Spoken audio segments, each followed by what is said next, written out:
Senator Raffy Tulfo, nagkakalat na naman daw. Na naman, ibig sabihin, dati nang nagkalat.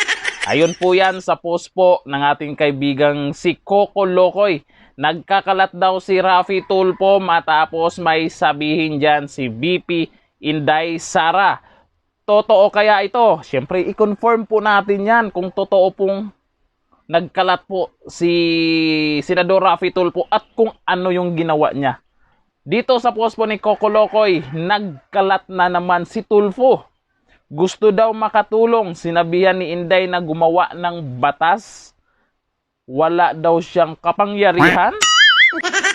Talaga ba? Sa mga Tulfo natics, tanong ko lang po ha, huwag kayong magalit na naman sa akin. Tanong ko lang, binoto nyo po si Senador Raffy Tulfo bilang ano? Para maging ano? Tanong ko lang po yan sa inyo.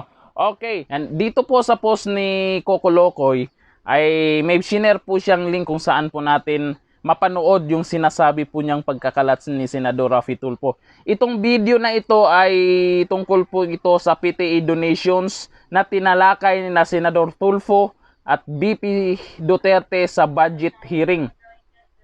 Eto na, panoorin po natin ang video. I would like to put on record my manifestation of support for the budget of DepEd as a courtesy to our Vice President, Sara Duterte. However, I have some few questions and suggestions na kailangan ko pong erase kasi if I don't do that, I'll be remiss of my duty as a senator na nilapitan na maraming mga magulang na mag-aaral sa public elementary and high school para ilabas yung kanilang mga hinaing na karamihan sa mga magulang na ito ay mga mahihirap. Tricycle driver, jeepney driver, kasambahay, security guard, vendor, factory worker, pahinante, etc.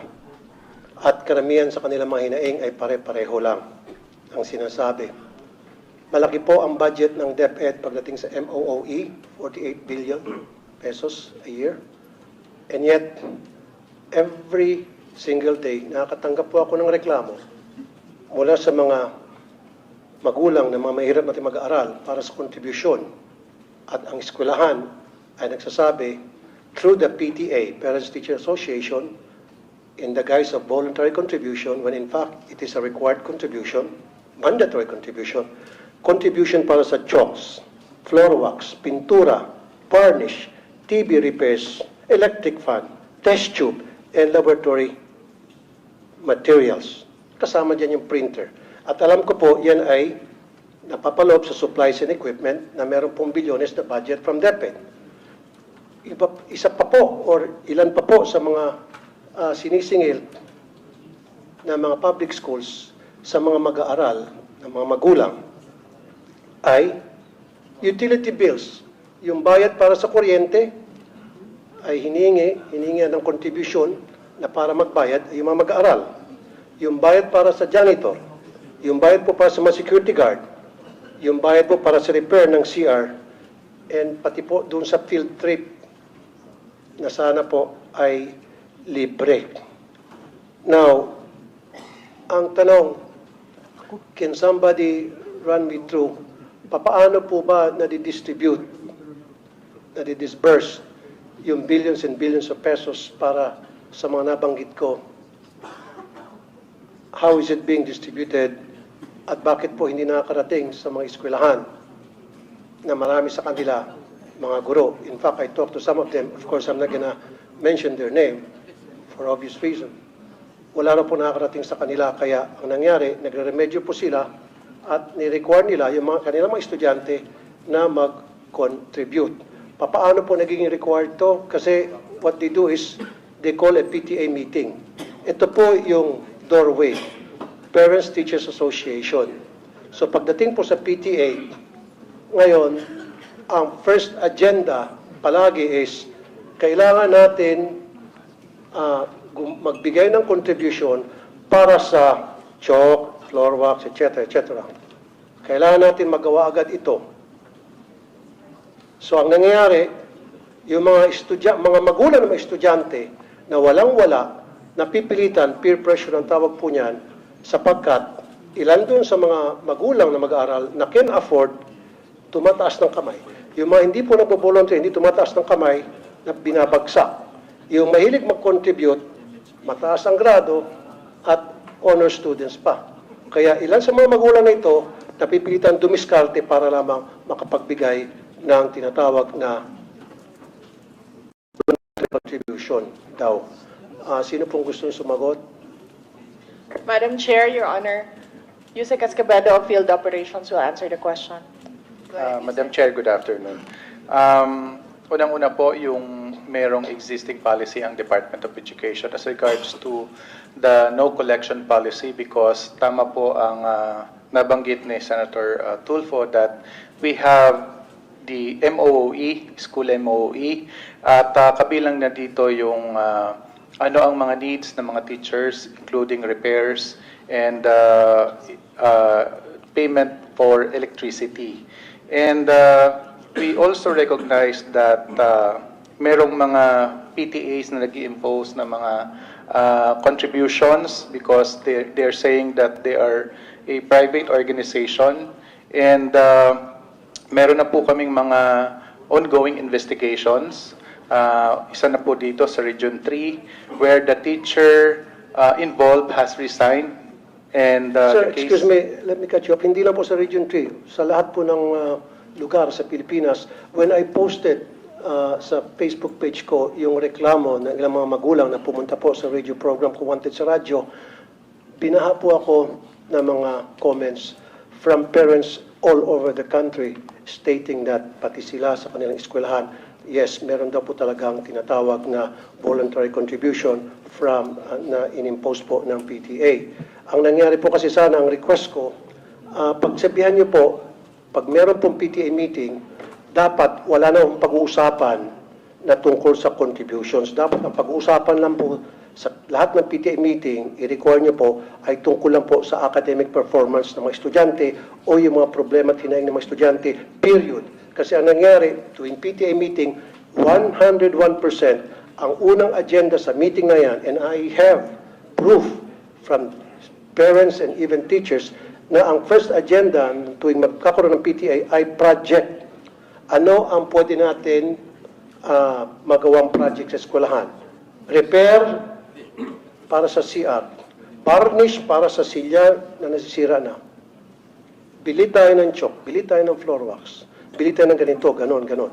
Ang mga estudyante na walang pang contribute, kuminsan pinapahiya pa, nilalagay pa po sa group chat. Ito, nag-contribute na si Juan, si Mario, si Pedro. However, si Rolando hindi pa nag-contribute, si Petra hindi pa nag-contribute. So napapaya yung mga hindi pa napapag-contribute na nape-pressure po. In some cases, ito mga magulang, baka natututo pa magnakaw para hindi lang mapaya yung kanilang mga anak. And meron po akong proof tungkol dyan. And in fairness po sa inyo, this has been going on for many years. Even as far back as yung administration pa po, I can remember Brother Armin Luistro.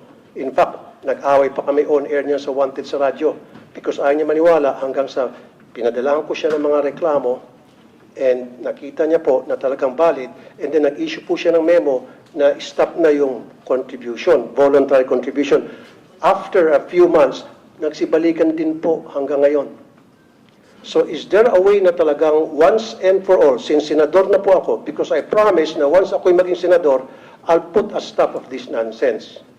Nung ako po'y wanted sa radyo na broadcaster, of course, wala po akong magawa. All I can do is call the authorities and tell them, hey, we have complaints pertaining to this and that. Now that I'm senator and they elected and voted me para mabigyan solusyon itong problema ito na mga magulang mag-aral, I have to do something to put a stop to these problems once and for all. Can you guys promise me na mainto na to para ako po'y maging supporter ng inyong budget at hindi ko po kontrahin. Humingi kayo ng 1 trillion pesos for all I care. Kasi alam ko kailangan po ang maayos na budget para sa DepEd.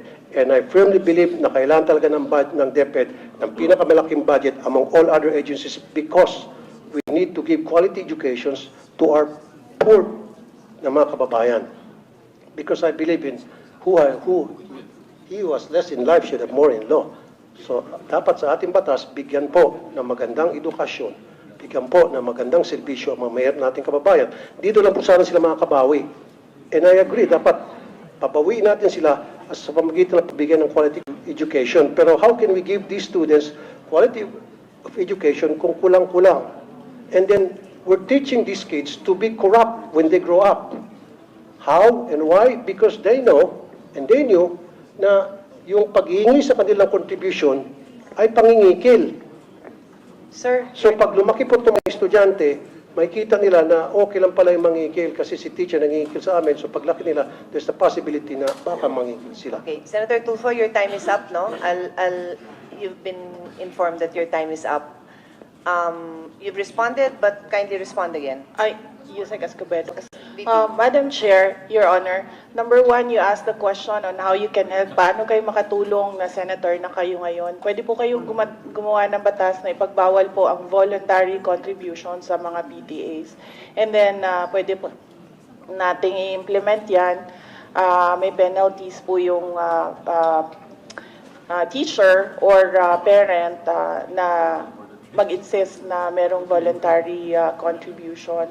Ang mga PTA po, just like all the other associations, are guided by the majority. Kung ano po yung nadedesisyonan ng majority doon sa kanilang association, yun po yung nasusunod. Now, it is a voluntary contribution. Ibig sabihin, hindi po pinipilit yung mga estudyante o yung mga magulang na mag-contribute kung yun man ang nadesisyonan na project ng PTA. Marami po tayong mga stakeholders na iba-iba po yung projects nila sa ating mga paaralan. Hindi lang po mga PTA, but we have NGOs, we have private sector donors who partner with our public schools sa mga specific na projects nila in certain schools. Ganito po din yung ating mga PTA. Pinag-iisipan po ng teachers and ng parents kung paano sila makatulong sa eskwelahan para sa pag-aaral ng mga bata. But then again, as I said, these are voluntary contributions. Pwede po nating ipagbawal, gagawa po tayo ng batas para po merong penalty. Madam Chair, pwedeng konti na lamang. Una-una, wala pong kapangyarihan na para ipatigil yan. Pero however, meron pong kapangyarihan ng DepEd na para ipatigil po yung tinatawag na voluntary contribution sa PTA. Now, doon sa questions ko, hindi pa ata nasasagot. Pwede ba pakisabi sa akin paano po na-disburse yung pong MOE? Especially doon sa mga CHOCs, sa mga electric funds. Electric funds palagi every year yan. Talamak na talamak. Janitorial, security, repair, CR, varnish. Paano po na-distribute from DepEd hanggang sa pagdating sa eskwelahan? Paano nakakarating po yung mga MOE, sir? Meron po tayong listahan kung saan po pwedeng gamitin yung school MOE. At yung sinasabi niyo pong chalk allowance, meron pong cash allowance ang mga teachers. At ito ay taon-taon na ibinibigay sa mga teachers. Kaya hindi po tama na mag-demand ang PTA na magsusolicit ng contribution from the members of the PTA para mabigyan ng chalk allowance ang mga teachers because meron ngang panukala sa both chambers of Congress na i-increase yung cash allowance to 10,000. Good. Kasi sir, katulad yan, aside from chalk, floor wax, pintura, varnish, alam ko kasi sa LGU, meron pong atang allocated na 1% from the real property tax ata na SAF po. SAF Opo. para sa maintenance ng school. Opo. So doon po pwedeng kumuha kayo ng dagdag budget. Wag lang ho sana humingi sa mga estudyante. Kasi nga talaga sir, every single year, palagi pong kasama doon sa paghingi ng contribution ng electric fund. So bakit po kinakailangan ang mga estudyante mag-shoulder ng electric fund ng bawat classroom? Sir. Yes, opo sir. Magkakaroon po kami ng, maglalabas kami ng memorandum and directive to all our schools. Yusek Escobedo. Yes, VP, go ahead. Yes, Madam Go ahead, Chair, Your Honor, we take note of your advice. You don't answer, you don't sign department orders. We take note of your comments, Your Honor. Thank you, but Your Honor, they must answer these questions because itong question ko po, galing po to sa mga magulang na mag-aaral. Kasi po, I told them na hayaan nyo, pagdating doon sa hearing, sa budget, i-raise ko to. Kung Yes. hindi nyo ako pagsasalitain dito, then, Pinagsasalita naman po kayo. hindi kasi sinasabi, wag daw sagutin. Hindi, the VP would like to be the one to answer the Okay, question. thank you. That's my understanding. No, I'm just Thank you, moderating Madam. for everybody. Like I The said, VP wanted to answer instead of her USEC. Like I said, supporter po ako.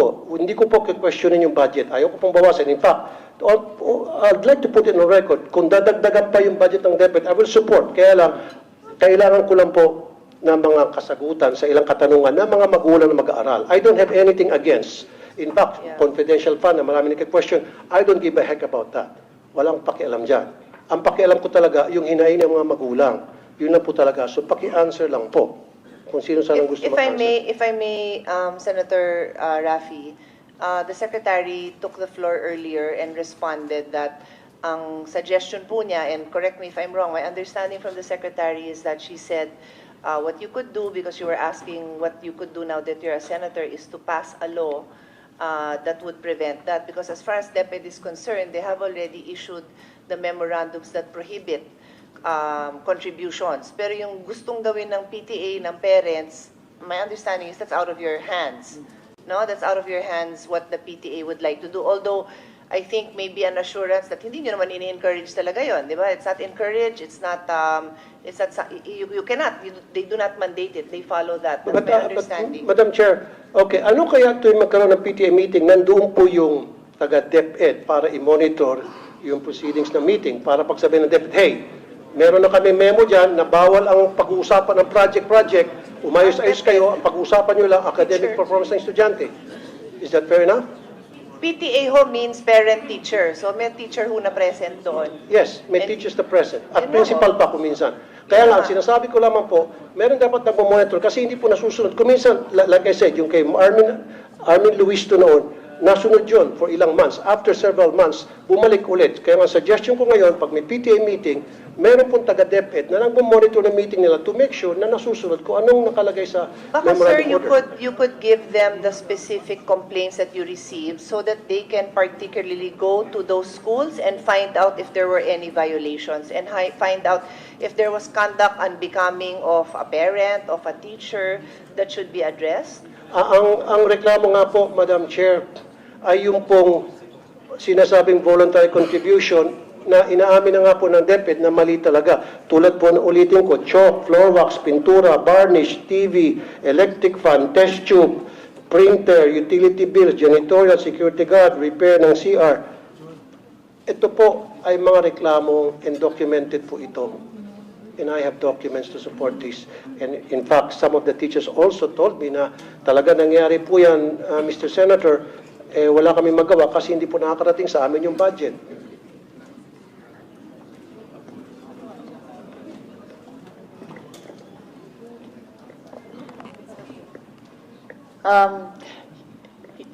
Madam Chair, Your Honor, we will submit the downloading of MOOE up to the school level to the Finance Secretariat. At ito na lamang po, Madam Chair, test tube. Hinihingi din po, kasama rin po yung Pwede test bang tube. submit natin? Kasi sir, I've reminded everyone who's Last na beyond lamang po, their Madam time. Chair. Last na lamang. Sige. Test tube. Alam ko meron natin 500 billion na budget for the test tube. Parang every year, bilyones ang naalat para sa test tube. Kasi marami rin po ako mga magulang nagreklamo, pinapakontribute para sa test tube, laboratory test tubes. Ano ho yun, sir? Kasi I Test handle the tubes. budget, so Test tubes I can po. Yung I can test tubes attest. yung para sa mga I laboratory. have not seen 500 billion for test tubes. Or at least, yung pong pagkakaalam ko, yung pong... Ay, wala akong nasabi sa amin. 500 billion. Ako na ho magsasabi Okay. So sa anyway, bakit po yung sa test tubes? Sige na lang po. Bakit po test tubes paulit-ulit po? Every year, hinihingihan po ng contribution ng estudyante. Pwede po ba pa-stop na rin natin yun? Yun lang po. So stop na po natin. In short, lahat po ng contribution para sa maintenance ng school, ang pakiusap po ng mga magulang through me, stop na po natin yan. Pag na-stop niyo po yan, I promise you I will support your budget every single year and you will not gonna hear anything from me. That's a commitment. That's a promise. Ito ay alang-alang sa mga magulang ng mga lumapit sa akin. Madam Chair, Your Honor, we take note of the advice of the Honorable Senator Raffy Tulfo. Aba, syempre, alamin po natin kung anong reaction po ng mga netizen. Dito ayon kay Sheila Buas, senator siya, ano bang trabaho ng senator? Taga-imbestiga at paepa lang sa Senate hearing? Agoy. Mahilig kasi makialam sa trabaho ng iba. Kaya yung trabaho niya, hindi niya na alam. Lawmaker pero walang kapangyarihang gumawa ng batas. Doon po talaga ako napaisip Mambabatas pero walang di ko na. Ano na tayo? Si Tulfo basta makalusot lang. Exactly, senador na walang kapangyarihang gumawa ng batas. Ewan ko ba dyan, mag-vlog na lang siya ng mga chismis. Mali din verdict niyan sa show niyan. Minsan yung complainants niya, minsan may kasalanan. Tapos kukuda agad kaya napapahiya sa mismong show niya. Kukuda agad ng kuda bago mag-investigate. Lawmaker siya, di ba? Yon ang tanong niya. Tulfo pa more sa mga Tulfonatics. King of Marites yan. Oy, may bagong tawag kay Senador Raffy Tulfo ngayon Sherry, tawagan mo nga si Atty. Madalas po natin itong naririnig sa Raffy Tulfo in action ito, minura na po niya si Marlon. Walang kapangyarihan na sa inyong kapangyarihan mag-enact o gumawa ng bill para permahan ng Pangulo at maging batas yon. Ang point ni VP Sara rin si Tulfo. Kaya nga nag-i-investigate kayo dyan in aid of legislation pala gagawa niyo dyan. Senador ka po, kayo ang nagawa ng batas. Eto na nga. Baka siguro hindi nagets masyado ni Senador Raffy Tulfo po yung sinabi ni VP Sara. Pero, yun na nga. Siya pa yung nagsabi po ng ganyan. Kayo po, anong nasa isip po ng senador o ng idol? Idol, siyempre. Idol. Raffy Tulfo. Kung bakit po niya nasabi yan. Ano nang mangyayari sa Pinas kung ganyan yung senador natin? Hanggang dito na lang. Thank you. Bye-bye.